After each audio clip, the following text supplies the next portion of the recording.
The next presentation is Relationships, Resources, Rebuilding, and Restoration, Rural and Tribal E-MDTs.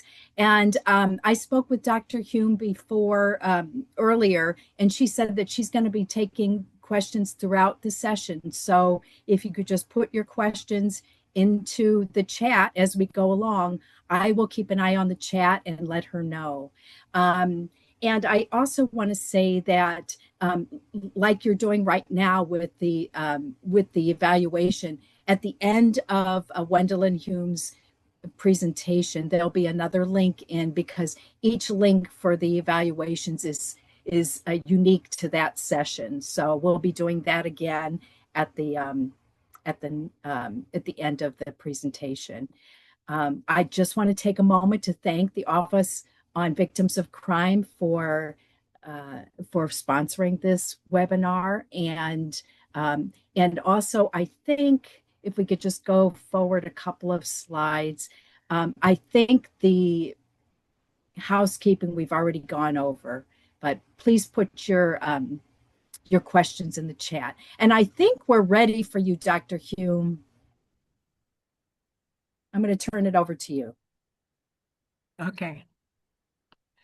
Can you hear me okay? Yes. Okay, great. Perfect. Well, thank you. Thank you, everyone, for being here. She went over some of those housekeeping issues. I said I'd handle the introductions. Dr. Jacque Gray had wanted to help with this presentation. She did help with some of the information, and she's here, so she can join in the discussion, help answer questions, that kind of thing. So really glad that she's here. But I'm going to be kind of taking care of the presentation itself. But Jacque, did you want to do an introduction of yourself before we move on? Hi, everyone. I'm Jacque Gray. I am a Choctaw and Cherokee descendant. I'm Professor Emerita from the University of North Dakota, where I worked with Dr. Hume. And I'm working more as an independent consultant now, also with the E-MDT Resource Center. And I'm glad I could be here today. Thank you. We're glad you're doing well and that you're here. As she mentioned, I'm Dr. Wendelin Hume. I am also at UND, where I do education and research and some consulting and that kind of thing. I grew up in Northwestern Ontario, part of the Anishinaabe First Nation. I am currently presenting from North Dakota, so I should give credit. We are on the land of the Dakota and the Ojibwe and the Oyate people, and just want to do kind of a thank you to the Indigenous people that have taken care of the lands in the past and the present. And not just the land, but the water, everything above and everything below, and just to kind of have that acknowledgement as a way to ground us today. So they asked us to put together some learning objectives, and as a part of that, we have kind of, as you may have caught from the title, 4 kind of mini topic areas. So based on those areas, we have kind of a range of learning objectives that we hope to accomplish during today's presentation. So we are going to talk a lot about tribal communities, but also rural communities. And I think some of the same kind of challenges and strengths you can find in both, and we'll point out also some of the differences. We also want to make sure that people understand some of the complexities, or to know that we understand, because I'm sure you do, the complexities of acquiring some of those expert resources that you'd like, especially for an enhanced MDT, trying to get that together, trying to get those expert resources. Yes, it can be difficult. It can be complex. We're going to try to address a little bit of that, but know that we understand that. Also identify and apply tribal elder abuse codes, and we're going to go over those a little bit more, and jurisdictional authorities, like trying to put those things together in a right way when responding to elder abuse cases. We're also going to discuss how to implement culturally responsive E-MDT practices that are also aligned with tribal law. These interjurisdictionalities can be complex, but you can do it. We just want to be sure we're taking the right steps. We want to cover that. Also assist in assessing when and how Indigenous peacemaking, that's often how it's referred to in tribal communities, is as peacemaking. You may have heard of it as restorative justice or restorative practices, but either way, how those types of practices can be safely and appropriately used in elder abuse cases. And then finally, try to integrate these Indigenous peacemaking approaches, perhaps even within your own E-MDT responsibilities. And if you are working with tribal individuals, how to also make sure that we are following the tribal elder abuse codes. So a wide range of topics, and I'm glad that we have plenty of time to discuss them. And as Marty mentioned, if questions come up along the way, please put those in the chat. We'll try to address them as we can. And I need, okay. There we go. So the four main topics we decided we'd try to cover are these: rural health services and a role for E-MDTs, expanding outreach to tribal communities for non-tribal E-MDTs, how to work with elder abuse codes within your E-MDT, and some restorative practices to frame the E-MDT work. So those are the broad four main topics. And we'll start with that first one. So rural and tribal issues. And we know there are a lot of challenges. That's the next slide, right? But we wanted to start with some pros, because I think sometimes we don't take a moment to reflect that there are some advantages for those of us working in tribal and rural communities that we can capitalize on, that we can build on, that we can draw from, right? So one of the things to keep in mind is sometimes being able to work in these communities is a little less expensive. As far as travel, it's not as far. As far as some of the other taxes or fees, it's not as much. So sometimes that's one of the benefits. We can do a little bit more with a little bit less, because that's one of the cons. Often we're given a little bit less, but don't despair. It doesn't mean that you give up or anything like that. Sometimes you can make it stretch, or you can draw from multiple sources. Not only on the financial side, but the fact that the communities tend to be small also means that often they're kind of close-knit. I know that that can also be a negative, but on the positive side, families may have lived in that area for multiple generations, or perhaps for their whole lives, right? And handing that down generation to generation. If you hold an event, a community event, something at a local school, whatever it might be, a large number of people show up. It's like everybody shows up. They're looking for something to do. You have something in the community, you'd be surprised who actually shows up. It can be difficult in the bigger communities to get people to show up. Smaller communities, everybody's there. That's a pro, right?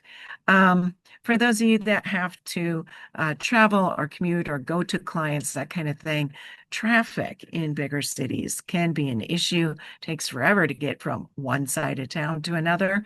Well, in rural communities, one side of town to another, how do you even define that? There may be one or fewer traffic lights, stop signs, that kind of thing, right? So trying to get across town or get to where you're going, you need reliable transportation, because honestly, the roads aren't always in great condition, but trying to get to places, back to your office, it's usually not nearly as difficult as it is in bigger cities.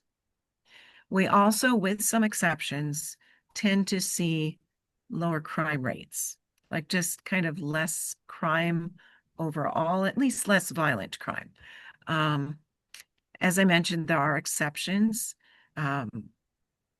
depending which tribes you're from or you might be working with, because of the jurisdictional issues, which we'll get into a little bit later, in terms of like which law enforcement authority, which set of laws has precedent in a particular area. Sometimes in tribes, there's kind of loopholes, right? Ways to get around things. And unfortunately, many drug producers, drug trafficking, some human trafficking, Mexican gangs, you name it, they have figured out how to kind of take advantage of that confusion around jurisdictional issues and kind of hide out almost in plain sight, but hide out and do their business in tribal locations, affecting not just the tribal community, but sometimes nearby and surrounding communities as well. And so being tight-knit and smaller and less crime in general, those are all good things, but keep in mind that outside people sometimes come in, and that creates a new slew of issues. Generally, however, less crime, less violent crime. Another plus we might say is that of values, community values, such as elderly in many communities, where we're taught from a young age to have respect for your elders, care for your elders, help out, pitch in whenever you can. And sometimes then, if you're in a community that tends to have those values, you can capitalize on that. You can draw on that. You can use that as a strength to help provide services and other things for the clients that you're working with. And in fact, it's sometimes not just the family members, it's others in the community. They see a need, they donate. They see a help, they bring the groceries in that are sitting on the porch, or they'll go down the 1.5 miles down a road to fetch mail and bring it back to the elder, especially if it's after a big snow. Things like that. Often people will pitch in and look out for their neighbors because we know who our neighbors are. And if we trust and help each other, we all get along better. So those are some positives that we thought in smaller communities, sometimes you can capitalize on. Before I move forward, Jacque, was there anything you wanted to add to this? No, I think you covered it very well, Wendelin. There are just so many things and so many aspects of it that sometimes we overlook the positives, but there are some definite positives in rural and tribal communities.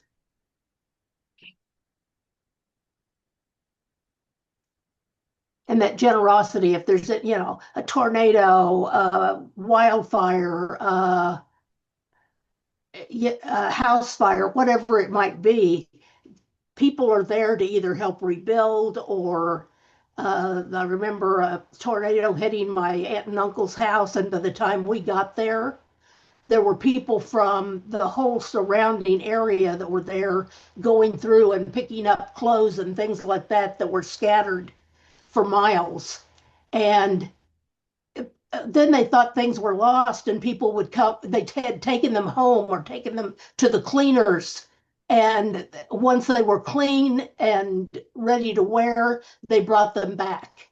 So things that they thought they had totally lost that people had picked up, they just cleaned them and then brought them back to them so they'd have them. So there's that kind of response that you don't usually think about when you're in urban areas as much. Yeah, and I can piggyback off that. I know in our kind of Grand Forks area, after there was a big flood, we saw a lot. Well, first the preparation before the flood, just volunteers with sandbags helping elders to higher ground or to the gymnasiums or things where we knew they'd be staying, or, just everybody pitching in because it was the right thing to do. And I know growing up, snow is a big thing. So helping shovel, helping snow blow. If you have a truck with a plow, you see whose driveway isn't clear yet, you just go clear it because, obviously they need help. And they're not going to be able to go get food or anything if the road is still snowed in. So, right, sometimes just drawing on that public wanting to help each other is a really big strength. I think so. And I know after the Oklahoma City bombing, the response was so different than the World Trade Center bombing in the 92, I think it was. And the Oklahoma City bombing was in 95, where in 92, people were charging for water and things like that for the first responders, where when they would put out that, okay, we need gloves, we need leather gloves for the responders to help search the bombing area. We need whatever. People were buying and bringing or sending cases of them. When they needed, as far as water, food, people were sending all of this, and that's become what's known as the Oklahoma Standard in emergency response. So that's kind of that rural feeling of some of those things that we deal with. So when people know that there's a need for something, they respond to it. We just need to get that word out. Yeah. Yeah. On the other hand, there are also sometimes some difficulties, we might call them some cons, or just some hurdles to keep in mind and be aware of. So lack of resources, given a smaller population, smaller tax base, a lot of other things like that, trying to write grants, working with the smaller population, you're just not as competitive. So however it is that you look at it, there's often just fewer resources to work with. And not just fewer resources like total dollar value, but also sometimes those specialized resources like, oh, we'd love to add a forensic accountant to our enhanced multidisciplinary team, or maybe a gerontologist or occupational or physical therapist, right? But in some smaller communities, those people aren't there. They're not in the community. That is the problem. It's a great idea to add them to your team because, yeah, you don't have them. But that therein is the problem. If they are not here, they are not local. How do you go out and find these people? How are you going to convince them to participate on your team? How can you do that? So it's not impossible. It can be time consuming. You often need to ask for maybe recommendations, like where do we go? Where do we start? But working through schools, working through internship programs, working through lots of other possibilities, it can be done, but you need to be creative because you probably don't have enough money to just literally go out and hire them or bring them into your community, but perhaps meeting via Zoom or in other ways, you can involve them and benefit from their insight. So on the surface, lack of resources, but don't let that be like a door that's closed. It is a hurdle, but if you think creatively, there are possibly ways around this. Don't give up. And those are more of the types of requests that we would get from some of the grantees as far as how can we connect with some of these specialties. And so Wendelin and I would have to put our heads together and see what we could come up with as far as ideas of where they might reach out or people that we might know that we might be able to connect them with, especially those that are familiar with the culture. Yeah. Transportation can be another thing. It may not take long to get across town, which was one of the benefits, but sometimes there is distance to get to clients that live out in the middle of nowhere, or to get to the nearest big town that does have the specialized services, the specialized therapy, whatever it is that your client or an elder might need. And it's not as easy as, well, figure out the bus schedule and ride the bus. In the smaller and rural communities, there's often very little public transportation. And even if there is, it's just in their small community, not to the big cities 70 miles away. So that can be really difficult to try to make your appointments, even basic things, like trying to get an infusion or get dialysis for your diabetes or whatever it might be. Often people have to make these trips on a fairly regularized basis, and that's expensive. And you have to figure out that transportation on your own. Add to that that often in the smaller, more rural communities, the roads don't get a lot of priority. And as a result, they tend to be poorly maintained. They may be very icy or very snowy or full of potholes or get flooded over in the spring or whatever it may be. And there are a lot of fatalities and deaths on these poorly maintained roads. It's one of the top causes of death in some rural communities. So you need to be very careful when traveling. And add to that, that families may only have like one vehicle. And so now you're needing to make a choice. We can ride share, but easier said than done. What if grandma needs to go to the nearest big city for her appointment, but I need to be to work? And then I was supposed to go do something for work, and then I have to pick up the kids. But meanwhile, if someone's taking grandma, there's the car.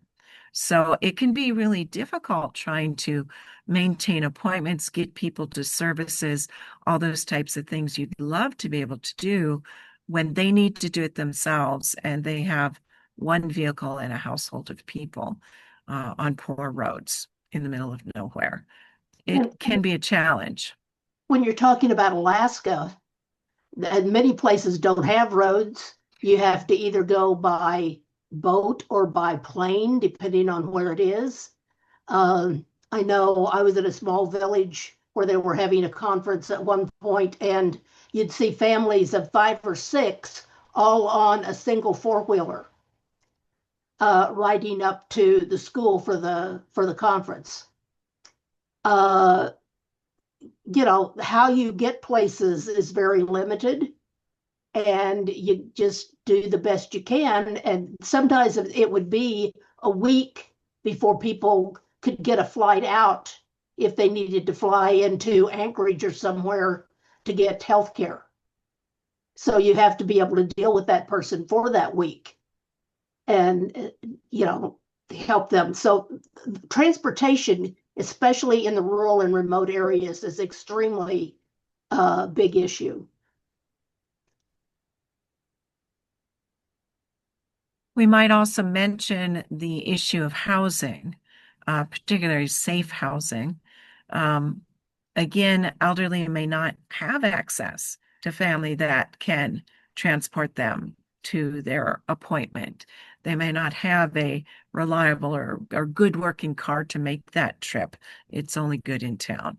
On the other hand, then you might say, well, just move to the bigger town or something, but they want to stay where they are, in the community they were raised, with the family that they have. And in that particular community, there often is no independent living or safe living or assisted living or specialized housing that puts them close to health or food or other services, because they're not in this community and the housing isn't in this community, but they want to stay in this community. And that can create some major challenges. And for tribes, there are less than 20 nursing homes or residential facilities for elderly in all of Indian country. So across the whole United States, including Alaska and Hawaii, there are less than 20. But there are 575 federally recognized tribes. So you try to get your head around that as far as, and to go to some place that is not in their community, that means cutting them off from their family, from their culture, from their friends, and they basically feel like they're being sent away to die.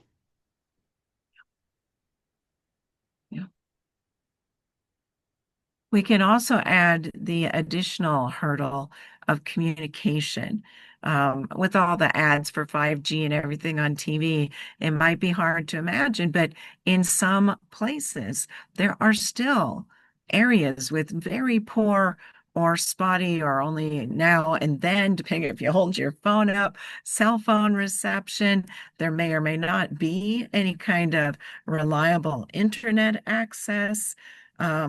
When weather is bad, since some of them use satellite and that kind of thing, blocks the satellite signal. So especially when you need it, like in severe weather or an emergency, you may not have it at all. And in other cases, you try to get the cheap plan, but that means you have to pay long distance charges if you can connect to anyone that's kind of further away that might come in to help you in an emergency. So just that idea of pick up your phone and look it up, or go on the internet and send us an email.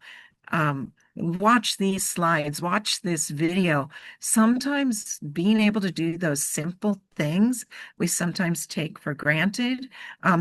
You may not be able to do that. You may not have that kind of access even in an emergency. And again, with some of our Alaska relatives, we were told when we were trying to develop some online trainings that in some places they had to make a choice between turning on the lights and turning on the computer. And I know, again, in the village where I went to a conference, the access to the internet was between 5 and 9 p.m. Monday through Friday through the school. And so everybody's trying to get in. So everybody in the whole community is trying to get in. So your bandwidth is very small to be able to communicate in any way during that period. I think it took me the whole 4 hours to upload 3 pictures when I was up there because of the number of people that were on at that time, and all the kids knew about it. So those of us that were slow to learn about how to access it, by the time we got on, you couldn't hardly do anything. Yeah, and I think of North Dakota as primarily rural. They have kind of, for many of the state systems, which include school, law enforcement, social services, we're all on kind of the same system all across the state, which is convenient and probably a cost savings, I think, to offer that during the state. But you're exactly right. Anytime it's a holiday, it's first or last of the month, it's when grades are due, right? Like the whole state system just comes almost to a standstill, often glitches, has issues like, yeah, it's do it early because when it is you're supposed to do it, you're not going to get it done.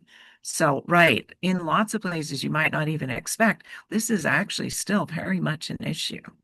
Absolutely.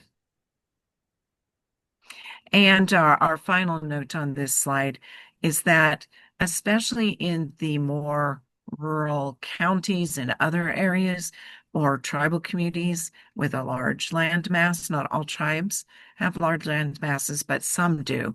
And that means there's very few law enforcement, social workers, other people. But for here, let's focus on law enforcement to cover this very broad area.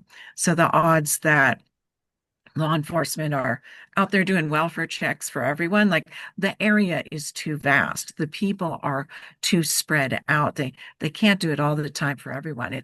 It's an unreasonable expectation, right? So you can't just say, well, here's our backup plan. No, there really isn't a backup plan. When you hear there's 2 BIA police to cover the whole reservation, that's a lot of area when we're talking about South Dakota reservations, North Dakota reservations, things like that. So, it could be an hour or more to respond to a call because they're on the opposite side of the reservation or the area when they get that call. And I remember highway patrolman that was helped my family during harvest, that the town where the grain elevator was, they would ask him to park his car along the highway so that the harvesters that would come through would slow down as they were going through town with these big trucks and heavy equipment. He wasn't on it. It wasn't in his car. He wasn't on duty. Later on they would have to take a cutout and put in there so people could see like the outline of the hat and things like that. So they would slow down as they kind of caught on to what they were doing. But things like that they would do to help make a difference.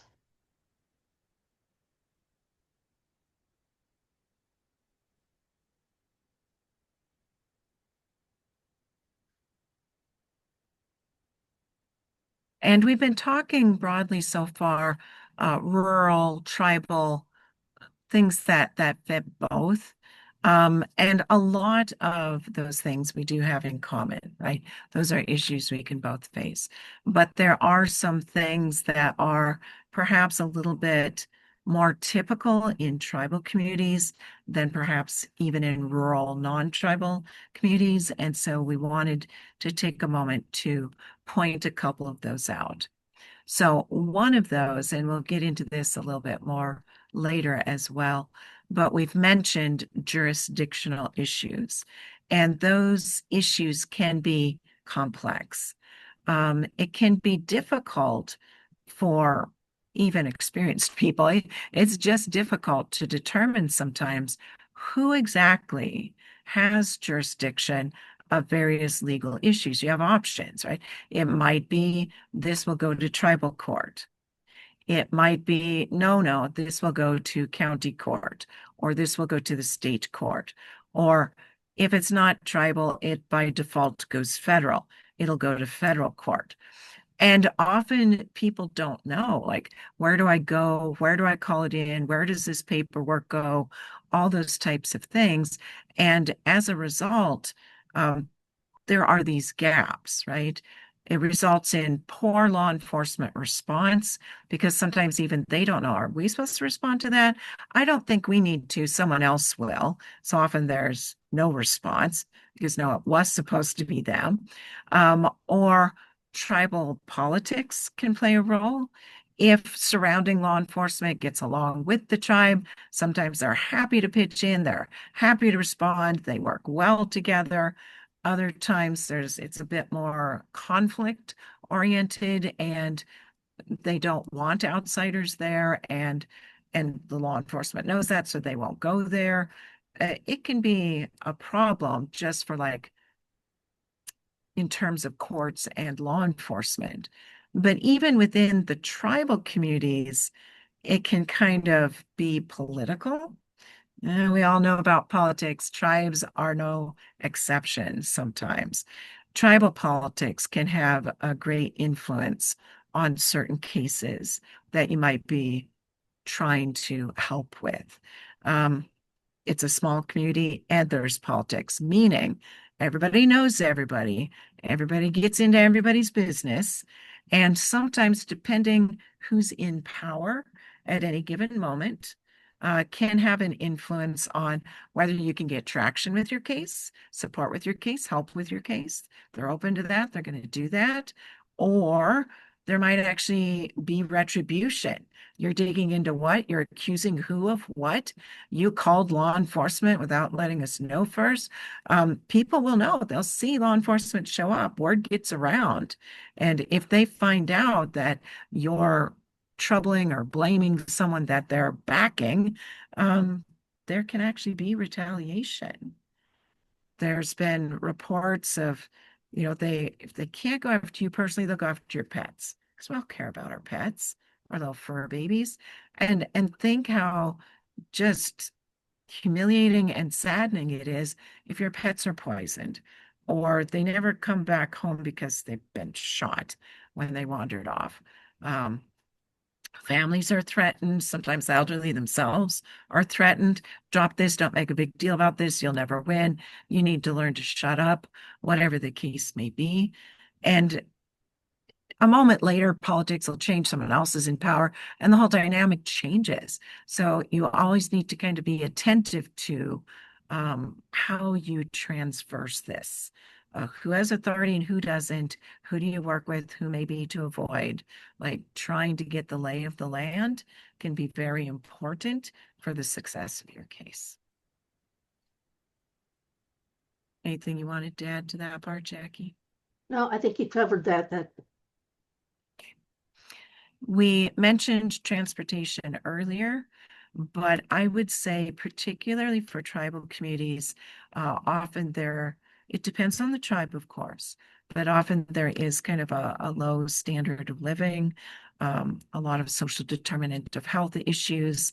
So not only do you need to go quite a long ways to get health care, to get something other than gas station food, to get whatever it is, right? Because of the standard of living, often if there even is a vehicle, it's often shared. And even if you can get access to it, it's often poorly maintained. There's no good nearby cheap garages or places to keep it up. You kind of do backyard mechanic yourself. That doesn't always work out well. It may be a long ways to go get gas, or you might not have money for gas, or you thought you had enough gas in the tank, but you go out to look, and meanwhile, the grandkids drove it around a bit, and now you don't have money or the gas to get to your appointment the way you planned. And remember, we already mentioned there's no mass transit, no public transportation, and particularly none that are specially handicapped equipped. If you're in a wheelchair, need access into the vehicle, that kind of thing, like good luck. It's just friends and neighbors ride sharing with whatever vehicle you can get your hands on. So asking people to go do these things or come to a meeting or whatever it might be, talk to them about this, try to understand their situation, try to maybe time meetings when they're going to be in town instead of out of town anyway, or those kinds of things. If we work on this and realize that this is a challenge for many of the people you're interacting with, just that recognition can help go a long ways in building trust. And in trying to set things in ways that don't make extra hurdles or barriers for them. And as Jackie mentioned earlier, also keep in mind that in most communities, there's no backup plan in terms of like nursing home, assisted living, something like that that's nearby, close to family and friends. They can bring their pet, they can still go to ceremonies, see their grandkids, all the things they want to do. No, it's like there's nothing here. Maybe try to find a way to keep them in their own home or move them in with family, or they're going to be shipped off somewhere long ways away. That family will not be able to come visit them very often. They will not be able to come back home. And that place is probably not well versed on cultural values or wording or speaking Indigenous language. And they're just going to feel isolated and institutionalized. And depending on the person and their age, we'll get to this in a little bit, but sometimes even bringing that intergenerational trauma. Maybe they'd spent time in a boarding school. The last thing they want is to be told by other people how to live their life and what to do. Instead, as Jackie mentioned, it's just so easy to become so depressed, feel your family has abandoned you, and you've just been sent away, I guess, to die. And that's not what we wish for any of our clients to be feeling like. Anything there, Jackie? No, I was just going to, on the transportation, it's very common on tribal lands for people not to use their seatbelts. That's not enforced. And I know a lot of students and families that I've worked with, they get pulled over when they're off the reservation because they forget to use them because they don't have to when they're right there on tribal land. And that also adds to the serious car accidents that happen. Right. And I guess I could add to that too. Like you mentioned, the family of 5 or 6 all crammed into a four-wheeler. Well, if you only have one vehicle and you're making a trip to the nearest big town, yeah, the whole family is crammed into the car. That does not leave room for a specialized car seat sitting exactly here in the back seat. It's like, no, you cram in, you're sitting on each other's lap and you're holding the baby. I mean, this is how you get around. But then when you get into the bigger town, yeah, this can create a lot of problems.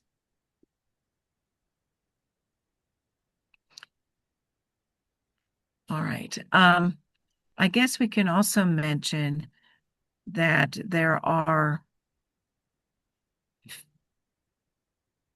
and I think she had shared that number, less than 20 nursing homes nationwide. What some communities have done is try to make use of, like, maybe if they, for instance, were hospitalized, a broken hip, a trip and fall, something like that, they're not fully healed well enough to go back home to be cared for by a grandchild or themselves. They may keep them a little longer than they're supposed to in the hospital till they can recover a little bit more and they're feeling safer to send them home. So sometimes you can find workarounds or facilities that are willing to try to go that extra step to help them out, but not always, right? So there can be a lot of issues And in tribal communities. they can keep them longer based on the fact that if they send them home, they'll be rehospitalized and trying to cut down on rehospitalization. Yeah, that's a valid justification. Yeah. Yes.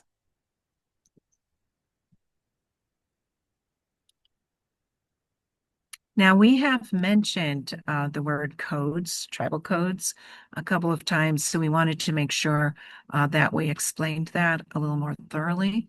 So maybe the best place to start is to kind of envision the difference that there is between the Western way, we'll just use that word Western, um, looking at how the legal system was set up. And laws, for instance, in the United States, a lot of them we borrowed. We built on the foundation from like England or other European traditions. Like you write it out. Once you write it out, that becomes a law. Um, our courts are set up in such a way that it's a very adversarial process. Law enforcement builds a case. They hand it to the prosecutor. The prosecutor picks one person that's going to be held responsible, right? They go after that person and we try to find them guilty.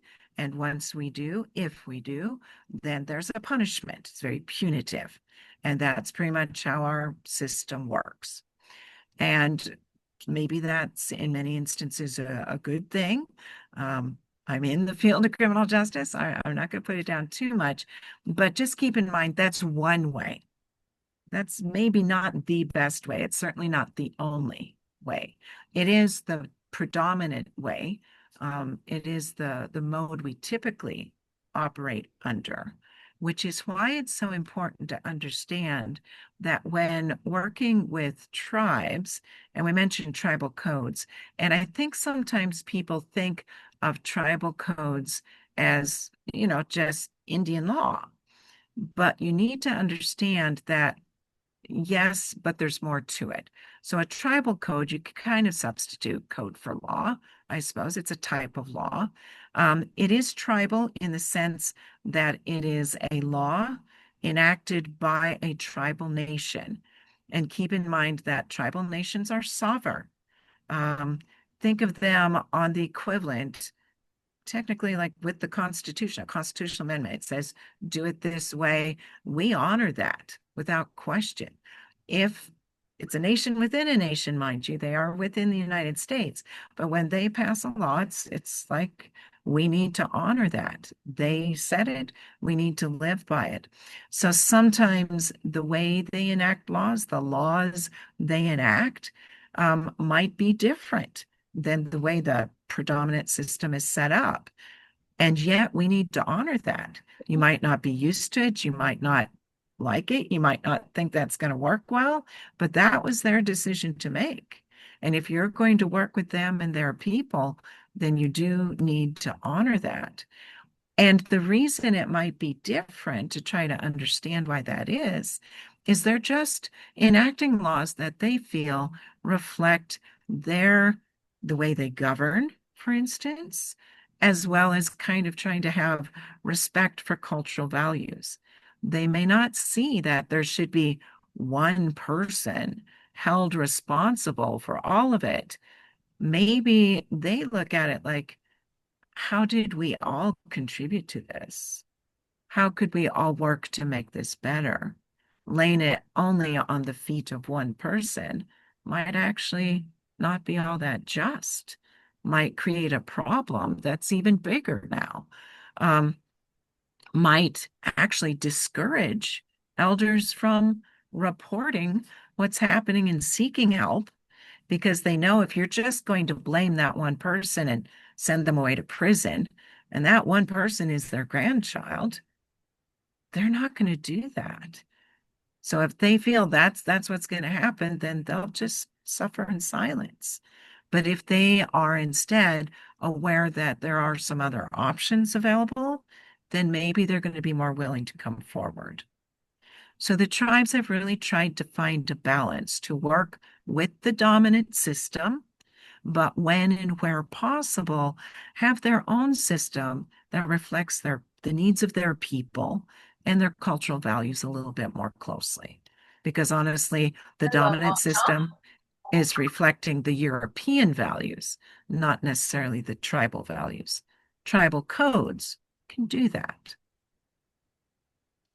Which is our next point then. So more specifically, what are these tribal codes? So they're sometimes laws, sometimes more like a regulation or a rule that's adopted by the tribal nation you're living on or working with, right?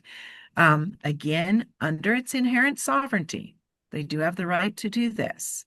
So if they do that, they get to make that choice. And that's why it can be different between the individual tribes. If you learn one tribal code, it doesn't mean like you're good all across the nation. As Jacque mentioned, 500 and yeah, there's hundreds and hundreds, right? And so some will have similarities, but some are going to be very different. Their particular cultural values are different. Some may decide to embrace the contemporary legal framework more. Some tribes are going to embrace it far less. Some are going to have their own principles built in a little bit, and others are going to have an entire peacemaking set of codes you don't see in the outside broader framework.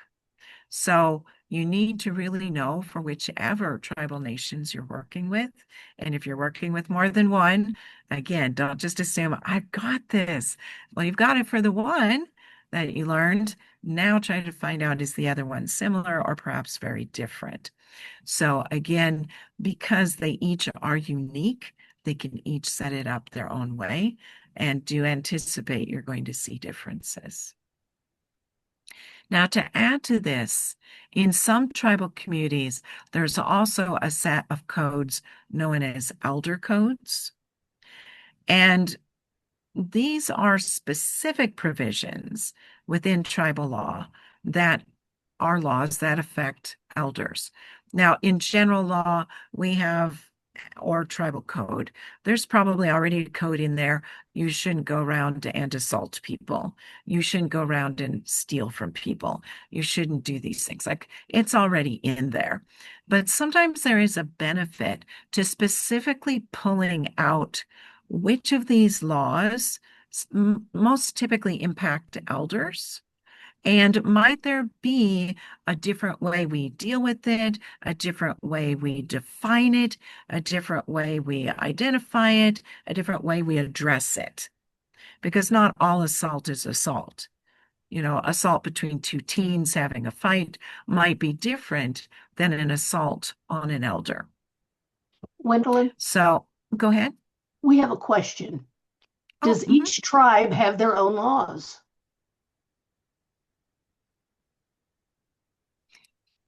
I have a potential answer to this, but did you want to tackle that one? Well, I would That was say it crazy. depends on the tribe. Okay. Does that fit with your? Yeah, Yes. I was going to say, right, it depends on the tribe. Some tribes actually have opted out. They didn't have the resources or the votes or the power when they negotiated treaties. There's lots of reasons why. But for some tribes, they allow the neighboring communities, so like the county or the federal framework, that's their default. They don't have their own set. They go with the dominant system. and work with that. But for many tribes that were able to start something either initially or eventually, they now are working at getting their own codes in place. So no, they don't all have them, but a large number do, is how I describe it. I would also say there are certain states that in Indian country, we have numbers that are verbs, like 280 states. So 280 states refer to those states that Public Law 280 apply to, where the state has jurisdiction over certain things. And in those, the tribes may or may not have their own tribal codes for certain things, but they cede some of their sovereignty to the states. In non-280 states, it goes on a tribe by tribe basis. And that can really impact what is or is not covered and who is it covered with. Hello, Moto. Does that cover Wendelin? Yes, yeah, I would say so. And I think sometimes that's why it can get so complex that sometimes you actually even have to boil it down to, for instance, where did the alleged offense happen? Is the victim a tribal member? Is the offender a tribal member? Did it happen on tribal land? Like there's just so many little legal pieces you need to figure out to decide, okay, who has jurisdiction here? So sometimes by default it lands elsewhere. Sometimes, yes, it's with the tribe, and sometimes it depends on lots of different legal variables somewhere in between, right? So it can be very complex in that sense. But it's And not a then, crazy question, it's a real question, and it goes into that complexity of the law. yes, yes. And to add to that, some of the tribes are working on developing, as I was mentioning, the specific elder codes. And so the idea behind that is, for one thing, that elders, if they're wondering, like, is this right? Is this like a crime, or am I just feeling slighted? They could go in to their tribal code and go to the elder section specifically and see, what are my rights? What's supposed to happen here? Do I need to go to this appointment? Can I decide for myself? Like what are my rights? Rather than digging through like an entire law book, right, to try to figure it out, they can go to the section that's most applicable to them. And it shows that we have that, we want to honor them, we respect them, and that we have this specific section for them. So it takes a little bit of pulling out of the bigger, broader code to put it together in one place for them. But that also allows the tribes to maybe add some additional protections for the elders, or perhaps enhance the process or the consequences once abuse or mistreatment is identified, to be able to add explanation: what is exploitation, what is neglect, what is spiritual abuse, a variety of things that might not otherwise be in the code. And who does this apply to? What are the definitions, right? So being able to pull that out. So you need to be aware not only of the tribal codes, but if you're working particularly with the elders, then looking specifically, is there also a subset of code known as elder codes? There may also be a subset of codes known as peacemaking codes, is often how many of the tribes refer to it, or you might think of it, excuse me, as restorative justice kinds of practices.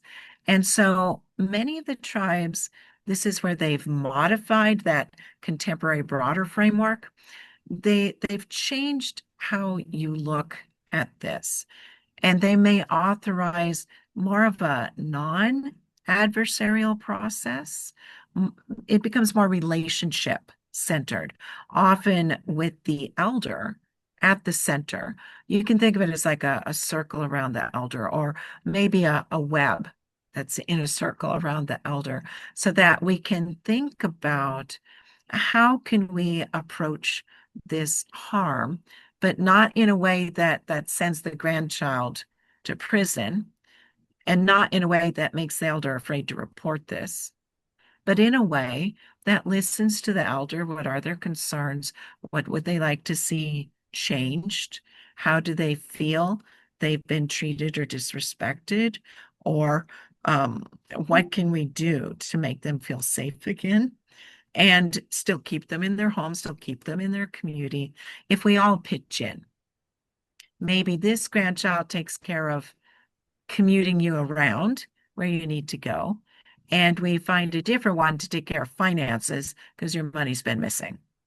So let's get someone else in there to take the money piece, but we will still let that grandchild stay with you, clean house, do dishes, that kind of thing, but maybe not handle the money. So like maybe together, there's a way, if we work as a community, as an extended family network, and we can bring in our MDTs and others to offer their advice. How can we help this elder feel happy and safe and not threatened or fearful, but also work with the individuals that were maybe causing harm on purpose or accident to make sure that that harm stops? Because keeping that elder safe is, of course, our priority. But how can we work on this in more of a working together, listening to the elder, taking direction from the elder in a non-adversarial, more of a circle or peacemaking approach? And that tends to allow more elders to come forward and voice their concerns. A lot of it is around teaching and supporting and restoring the relationship, not punitive, so that we help whatever person is causing the harm to do better. I agree. And I think that's often a key part of this. It's not that we're letting that person off the hook. We are acknowledging that there was a harm here.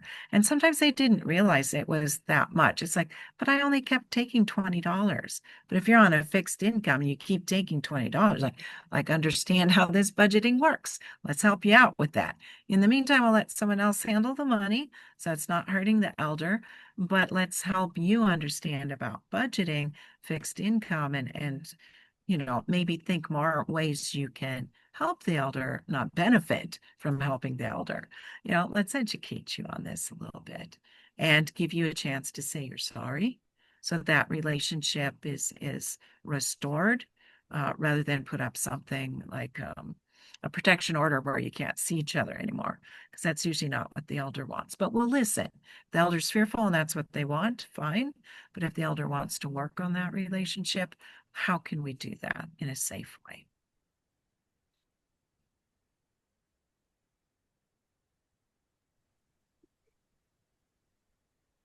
So we're just about at a little bit more than a half an hour left. And I think before we start the next topic, if we could just ask if anybody has any questions before we start talking about sovereignty and jurisdiction.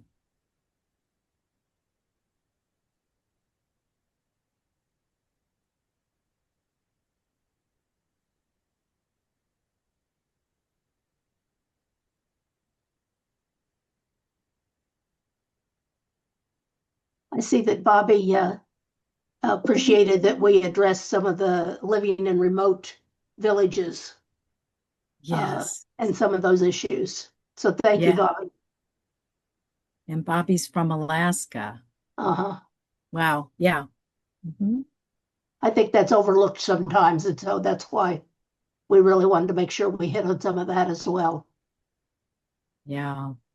If you know Yes, I appreciate that very much. I'm from a little village, less than 400 people, and what you spoke on as far as like the community pulling together, doing environmental or just emergency responses, that was very spot on.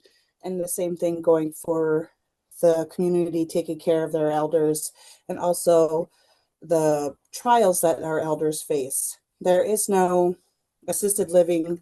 There is not a lot of like pull for assisted living inside the communities, as they believe, some believe, I can't say they because I'm not speaking for all, I'm just speaking of my own experience, that the elders need to be taken care of by their family.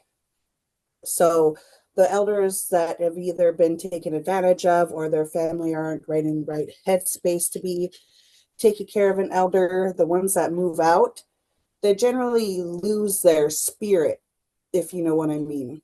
They lose their gumption for life. They generally, their health, their mentality, everything goes downhill afterwards. And the one topic that I noticed that wasn't talked about was their traditional foods. When they lose their traditional foods, their body's been thriving on it for as long as they've been alive. And the moment they have Western society foods, their health, their spirit, everything else declines as well. So again, thank you for touching on that. I appreciate it very much. Thank you. And Alaska is one of those 280 states, but the state of Alaska only has 9 APS workers to cover the entire state. So think about the land mass that each one is responsible for. And it's really hard to, because of the transportation, to get to those villages and to be able to make any assessments.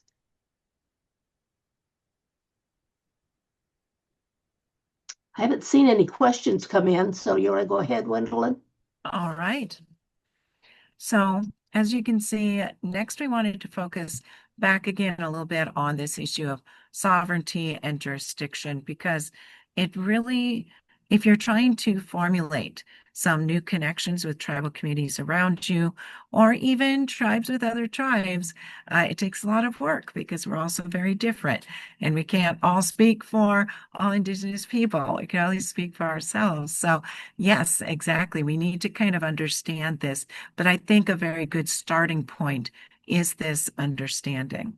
And so if you are coming kind of in from the outside, probably one of the biggest first steps is to truly look at tribal nations as their own government, sovereign governments.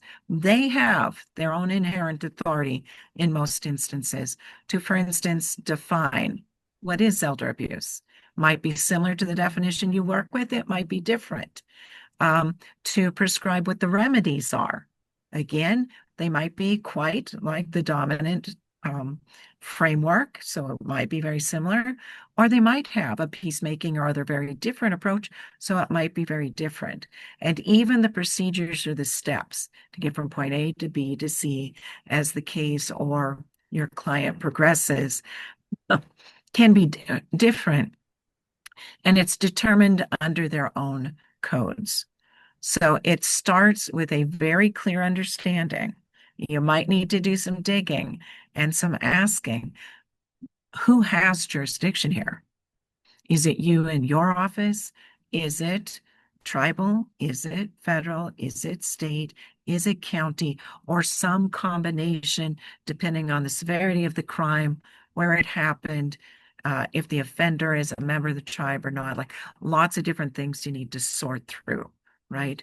So it can be a little bit complex trying to get down to who has jurisdiction, but you need to understand that before you really move forward, or you're going to risk, instead of building bridges and building trust, you risk burning bridges and destroying trust, stepping on toes, and it would seem like you're treating them without the understanding or acknowledgement that they would deserve being a sovereign nation with their own rules.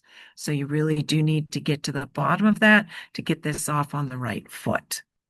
And once you can understand which laws govern elder abuse response on a particular reservation or within a particular community, now you'll get the gist of it. It'll be easier the next time that you try to work through this.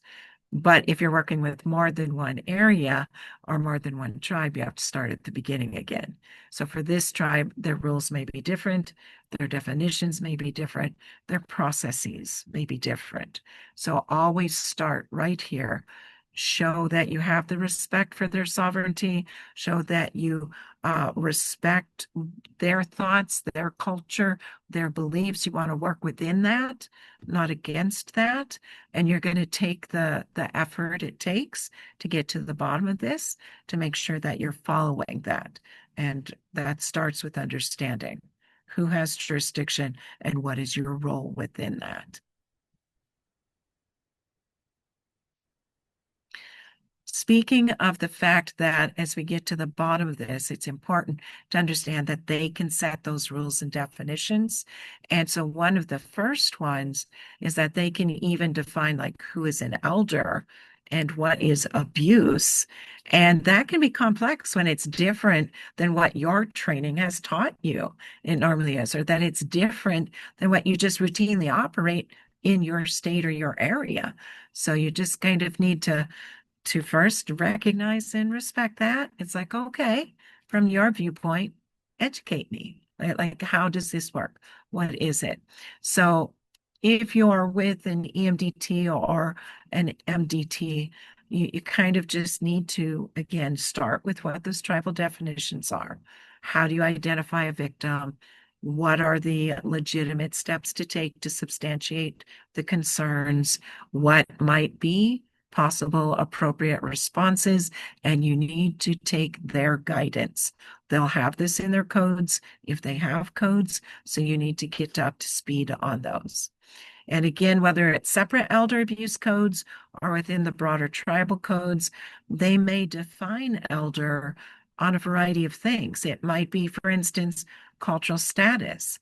If they are head of a clan or something like that, based on their status, the community may look up to them as elder and want to help and protect them in that status, or it's a community role they play. Or often what you're more familiar with is like an age threshold. But keep in mind, their age threshold might be different than the state definition of the age threshold. If anything, it's usually less. It's usually younger, that they could still be defined as an elder, often because of the social determinants of health and things result in a shorter lifespan than we see out in the dominant culture. So they actually try to protect, if you make it, in some case like 55, you're doing good, we start counting you as an elder, because a lot of people don't make it that long. So you really need to respect and find out what is their definition of elder. Might be the same as yours, but it might be quite different. Also, that issue of abuse might, again, on some levels be similar, but maybe they have some additional things. Like maybe there was a cultural obligation to take them to a sweat, or take them to a powwow, or take them to a spiritual healer. That might not be a requirement in your community, but maybe in the tribal community, that's an expectation. And if you're leaving them in their home and no one's getting them to these events, that could be seen as a violation of their rights. This is a form of abuse. Just like it ties in with spiritual abuse, maybe taking things that have been handed down that are important to their spirituality and then selling them on eBay or what have you. Like, it's not just, well, you shouldn't take a grandparent's items and sell them on it. Like, these are irreplaceable items handed down. It would be like taking a statue or a cross or something that's been handed down and you just go sell it like that. You can't replace that. That's a form of spiritual abuse. So if they're being asked to go to an event or go see a spiritual leader or go see these things or just be allowed to keep their junk or stuff that's messed, to them, these are important items. They're not junk. You don't get to throw them away or get rid of them. They're theirs, right? So no exploitation around these types of things, which may not be the kinds of things you often see with your other clients, but these are things that are important from a cultural sense. So may not be in your state statute, but in these communities, these are important things to consider. In some cases, it's called soul wounding because it hits at the very core of the person's belief system.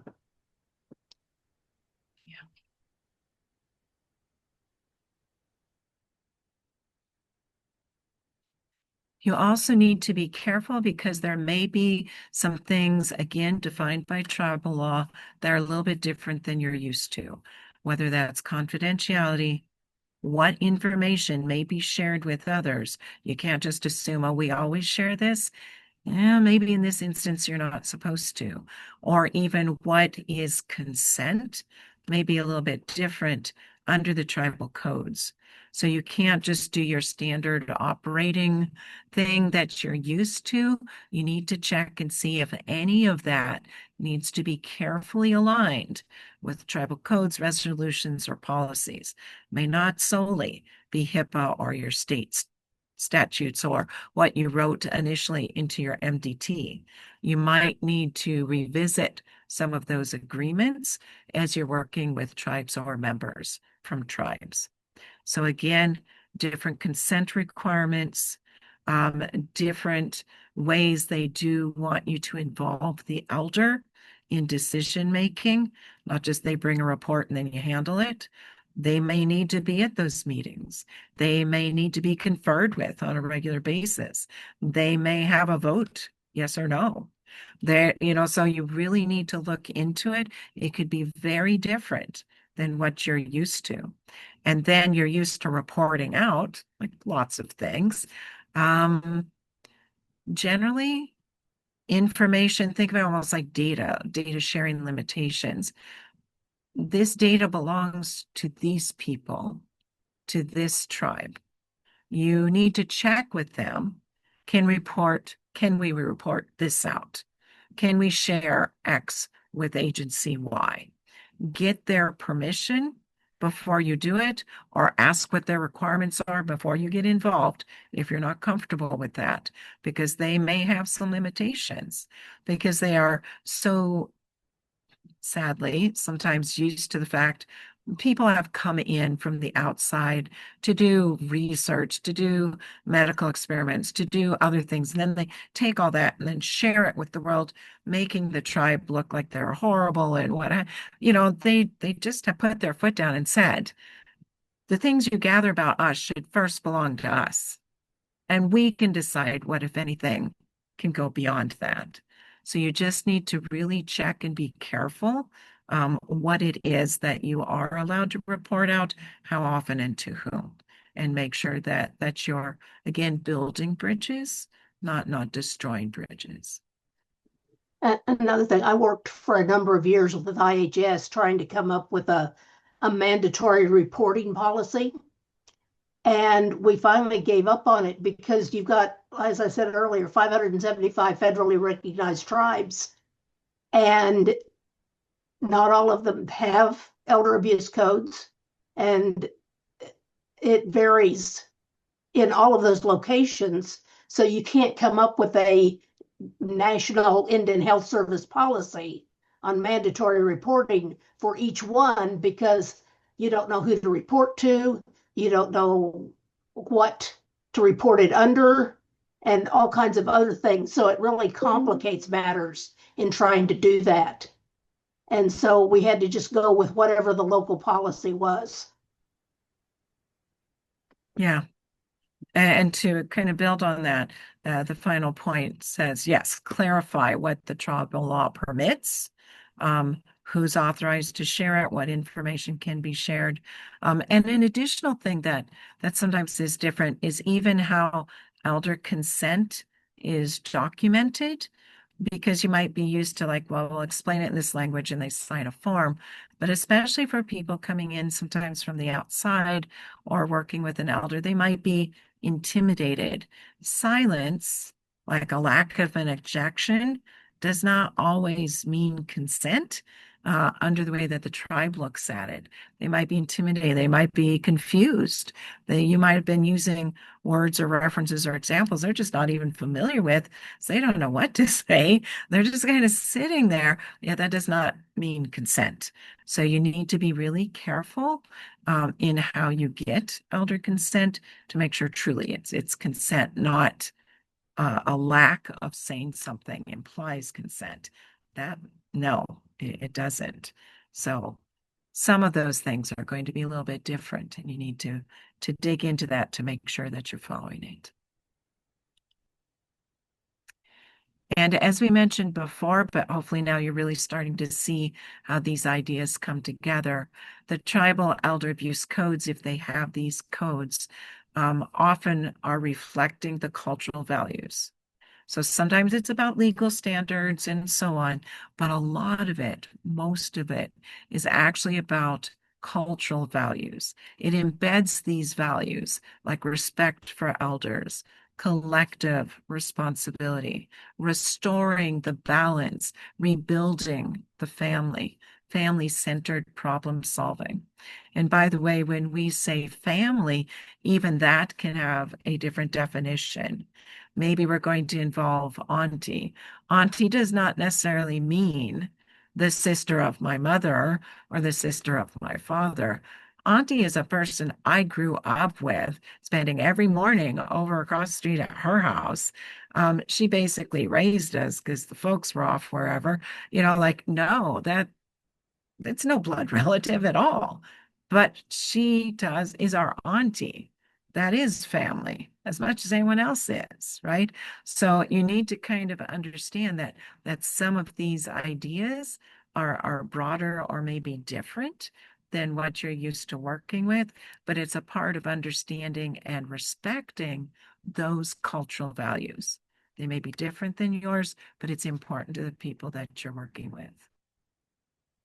And these values may emphasize, as we've mentioned, things like restorative justice, peacemaking, full wellness-based, whole person-based responses. Usually that's going to be emphasized over who do we hold accountable, punish them.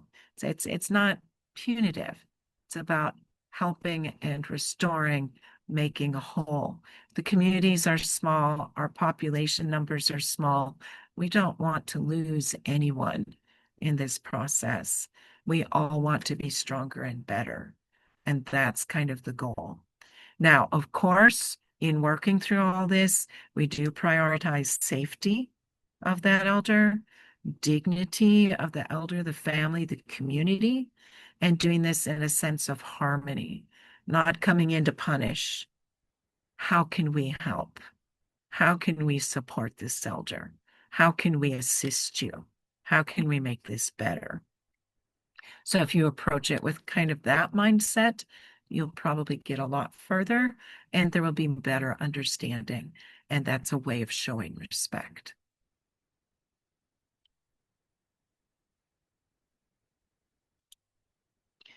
So in terms of how codes might influence your E-MDTs, I think it's kind of probably hopefully coalescing here. Effective E-MDT work requires, well, this, it's relationship building with the members of your team, with the members of your community, and for those that are reaching out to also work with tribal members or elders. It's most effective, as you know, you need to build those networks. It means working with, not against, not around, not under, not over, working with tribal leadership, working with tribal courts if they're there, working with any existing elder services they may have, working with any cultural advisors they may suggest you work with. Work with them, not around them. It may be different. It may not be something you're totally familiar with, but don't judge it or put it down. Try to embrace it, right? Try to work with them, and that trust will be built stronger and faster. It also means you do need to respect tribal decision-making processes. You need to recognize the role of elders in tribal communities as knowledge keepers. Even as they age, we don't look at them as weaker or less than. They are actually now lauded as more. Their lifetime of knowledge, all that has built up. So we don't want to force on them now orders and commands and compliance-driven approaches. You will do this, you will do that. That's insulting. They're our leaders and our knowledge keepers. We need to respect that and again, work with them, not around them or over them. And this together is how you can emphasize long-term trust building, capacity sharing, working with the tribes, maybe to form long-term solutions. If we could all work together, we're going to be stronger inside the community and without. Anything you wanted to add here, Jacque? No, I'm good. And if you think about it, to me anyway, I think E-MDTs are a form of peacemaking, right? This is maybe not as foreign as it might on the surface sound. You're about caring for elder safety. You're about trying to maximize their autonomy, and that's been non-negotiable. Well, the same thing here. The approaches you're going to be asked to do won't be trying to compromise their physical, emotional, cultural, or spiritual safety. They've broadened what we're looking at and how we look at it, but the core of what we're after is the same. They may enhance elders' involvement, elder consent, choice, and readiness, but as you know, we need to kind of guide them for that. Not everybody's ready at the same speed. Some people have more questions. Some people need more time. Sometimes it goes faster. Sometimes it goes more slowly. And we need to make these adjustments. This is not a new idea. This is something I know that you do all the time. You maybe need to be a little bit more attentive if there's fear of you, fear of your policies, fear of outside involvement, or any kind of coercion by family members or others, how to recognize cognitive impairment and using culturally appropriate resources to assess that. Or if there are power imbalances, and that can include the power imbalance felt by the elder when trying to work with you and your team. Admittedly, that can be a bit overwhelming. And imagine if this team is from outside your culture, that's going to be even more of an imbalance. And so go slowly, go carefully, do more listening than talking, and that bridge will be built. So we agree, right? Restorative practices should enhance, never replace, taking care of the safety of the elder. So at the heart of it, even though there are a lot of differences here, at the heart of it, it's very much what you're used to working with.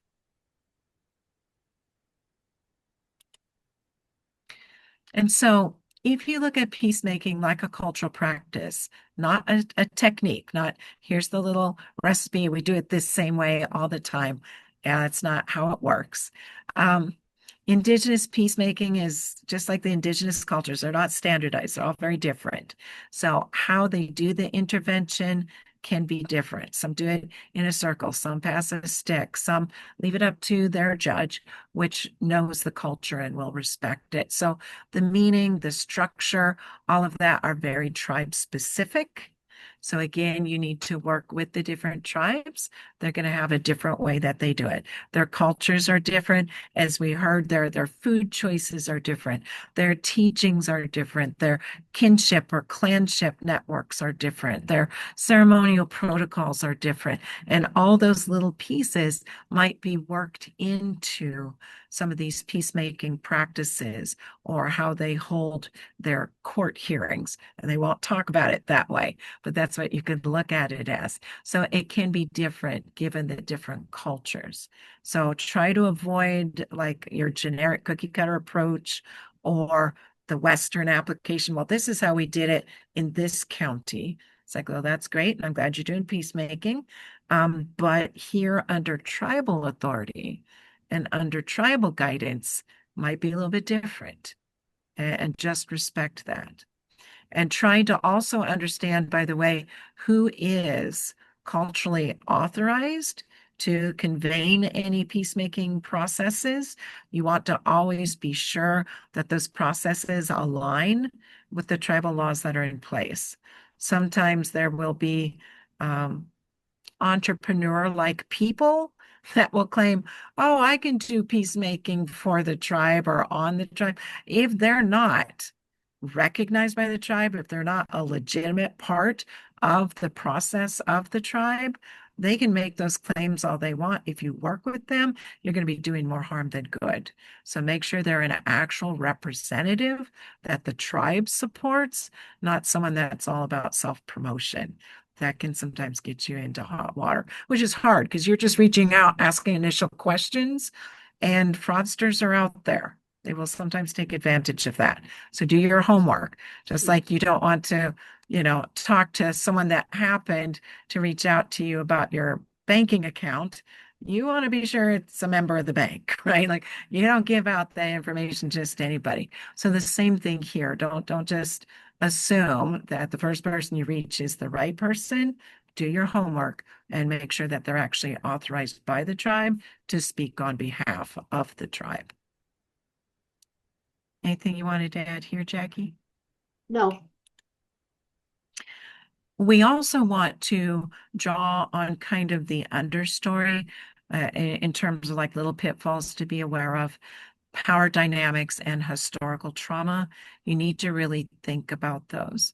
So not only do we have underlying power imbalances like maybe age, a male working with a female, gender, caregiving dependency, they feel like, now they're dependent if you're offering care.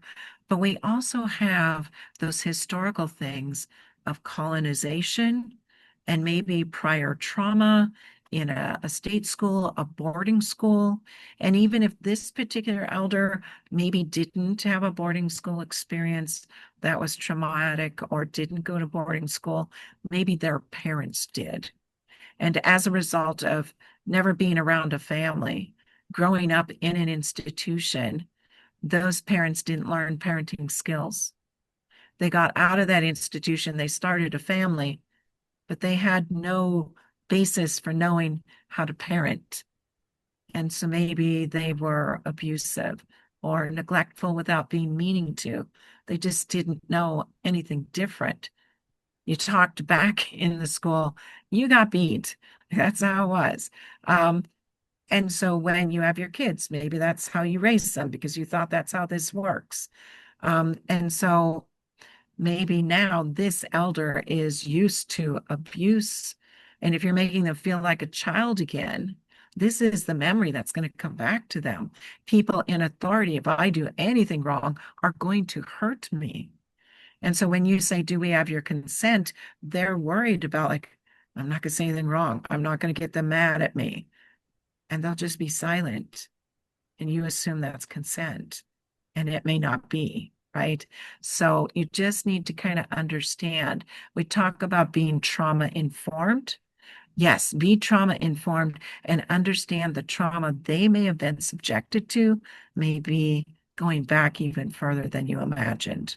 So you need to make a careful assessment, listen more than you talk, work through who's deciding what, make sure you're giving them the chance to provide their input and let them know you're prioritizing their needs. You are here for them. You're not in charge of them. You're not the boss of them. You're not going to hurt them. You want to help them. So again, silence or just a shaking of a head does not indicate they're feeling safe, does not indicate this is what they thought would be healing, does not indicate this is really what they want. Ask them what they want and take the time to listen.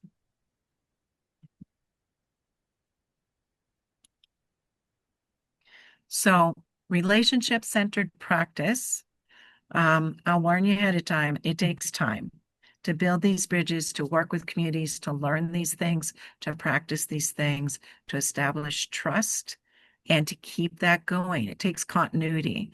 If you have this one case, great, start there, but keep those connections. Odds are there's going to be another case that comes up sooner or later. You don't want to just step out of the community and 3 years later pop back in. Yeah, that's not how you build trust. Not enough friendship. 3 years later, hi, remember me? Yeah, no, continuity really is key. So the thing about Indigenous peacemaking, notice it was all about relationship and accountability and balance, not speed, not efficiency, not the rules necessarily, but trying to make the community whole. So if you become part of that community, they see you're sincerely trying to make it whole. You're trying to make this better. People will respond favorably to that. It may take some time. It may take a little bit for them to get to trust you. They will often stop and ask you why. Why are you taking this case? Why are you asking for this meeting? Why do you want this to happen? They're trying to get at, what is this really? Is this about money? Is this about time savings? Is this because you had to, or because you truly care? You let them know it's coming from the heart. They'll respond to that. They may even look for ways to keep you involved, other ways they can think you could help, ways maybe they could help you, right? It's not all give, it's also take and reciprocal. And so effectiveness really counts on that sustained collaboration with the elders, their families, the cultural advisors, your E-MDT members. Like, none of this is a one-time thing. You want this all to work, it takes time. It takes trust, and you got to keep at it and be consistent and have that continuity. When doing it with tribes and tribal elders, it's the same thing. Just might take a little more time, and it's an uphill battle to earn the trust, but it definitely can be done. And in the long run, I'd say it is definitely very well worth it. Anything you wanted to add, Jacque? No. Okay. Well, with that, we wanted to make sure we had time for questions and discussion at the end a little bit. We want to say thank you in English on behalf of Jacque, Cherokee, Wado, Anishinaabe. I'll say Miigwech, but no matter how you say it, we mean thank you for your attention today and caring enough to be here. And so we did want to open it up and see if there were any questions. Thank you so much. That was so thought-provoking. And I'm thinking of all the ways that you've given examples of how we can, in our collaborative work, be mindful and respectful of everyone at the table. So thank you so much. There is in the chat, there's a link for the evaluation. It is anonymous. If you could fill that out, that really helps us in our future planning. And I will open it up for questions. Anybody want to come off mute and ask a question or drop it in the chat? What I will say while we're waiting is if you know one tribe and their culture, you know one tribe.